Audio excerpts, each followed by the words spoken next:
ॐ नमः सच्चिदानन्दरूपाय परमात्मने ज्योतिर्मयस्वरूपाय विश्वमाङ्गल्यमूर्तये प्रकृतिः पञ्चभूतानि ग्रहा लोकास्वरास्तथा दिशः कालश्च सर्वेषां सदा कुर्वन्तु मङ्गलम् रत्नाकराधौतपदां हिमालयकिरीटिनीं ब्रह्मराजर्षिरत्नाढ्यां वन्दे भारतमातरम् महेन्द्रो मलयः सह्यो देवतात्मा हिमालयः ध्येयो रैवतको विन्ध्यो गिरिश्चारावलिस्तथा गंगा सरस्वती सिन्धुर्ब्रह्मपुत्रश्च गण्डकी कावेरी यमुना रेवा कृष्णा गोदा महानदी अयोध्या मथुरा माया काशी काञ्ची अवन्तिका वैशाली द्वारिका ध्येया पुरी तक्षशिला गया प्रयागः पाटलीपुत्रं विजयानगरं महत् इन्द्रप्रस्थं सोमनाथस्तथा मृतसरः प्रियम् चतुर्वेदाः पुराणानि सर्वोपनिषदस्तथा रामायणं भारतं च गीता सद्दर्शनानि च जैनागमास्त्रिपिटका गुरुग्रन्थः सताङ्गिरः एष ज्ञाननिधिः श्रेष्ठः श्रद्धेयो हृदि सर्वदा अरुन्धत्यनसूया च सावित्री जानकी सती द्रौपदी कण्णगी गार्गी मीरा दुर्गावती तथा लक्ष्मीरहल्या चन्नम्मा रुद्रमाम्बा सुविक्रमा निवेदिता शारदा च प्रणम्या मातृदेवताः श्रीरामो भरतः कृष्णो भीष्मो धर्मस्तथार्जुनः मार्कण्डेयो हरिश्चन्द्रः प्रह्लादो नारदो ध्रुवः हनुमान् जनको व्यासो वसिष्ठश्च शुको बलिः दधीचि विश्वकर्माणौ पृथुवाल्मीकिभार्गवाः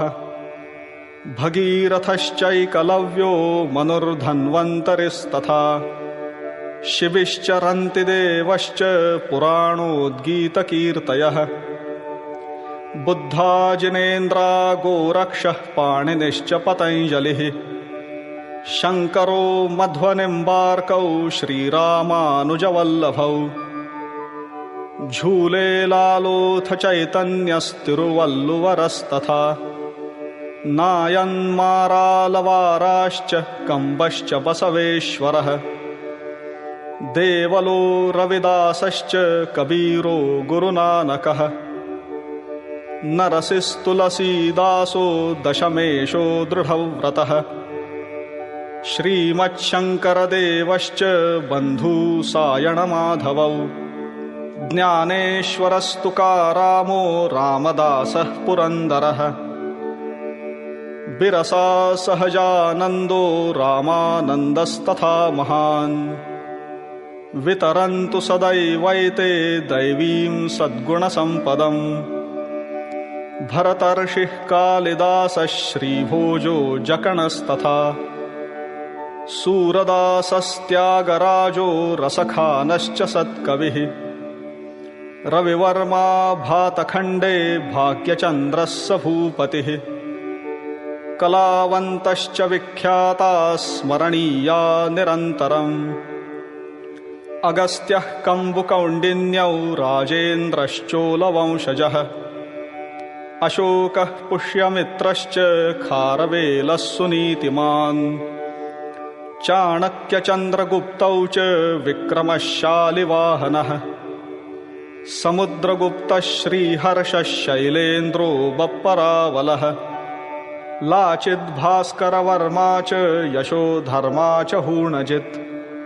श्रीकृष्णदेवरायश्च ललितादित्य उद्बलः मुसुनूरी नायकौ तौ प्रतापः शिवभूपतिः रणजित्सिंह इत्येते वीरा विख्यातविक्रमाः वैज्ञानिकाश्च कपिलः कणादः सुश्रुतस्तथा चरको भास्कराचार्यो वराहमिहिरः सुधीः नागार्जुनो भरद्वाज आर्यभट्टो वसुर्बुधः ध्येयो वेङ्कटरामश्च विज्ञा रामानुजादयः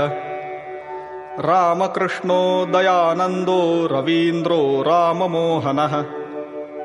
रामतीर्थो रविन्दश्च विवेकानन्द उद्यशाः दादाभाई गोपबन्धुस्तिलको गान्धिरादृताः रमणो मालवीयश्च श्रीसुब्रह्मण्यभारती सुभाषः प्रणवानन्दः क्रान्तिवीरो विनायकः ठक्करो भीमरावश्च फुले नारायणो गुरुः सङ्घशक्तिप्रणेतारौ केशवो माधवस्तथा स्मरणीयाः सदैवैते नवचैतन्यदायकाः अनुक्ता ये भक्ताः प्रभुचरणसंसक्तहृदयाः अविज्ञाता वीरा अधिसमरमुध्वस्तरिपवः समाजोद्धर्तारः सुहितकरविज्ञाननिपुणाः नमस्तेभ्यो भूयात् सकलसुजनेभ्यः प्रतिदिनम् इदमेकात्मता स्तोत्रं श्रद्धया यः सदा पठेत् स राष्ट्रधर्मनिष्ठावान् अखण्डं भारतं स्मरेत्। भारत माता की जय।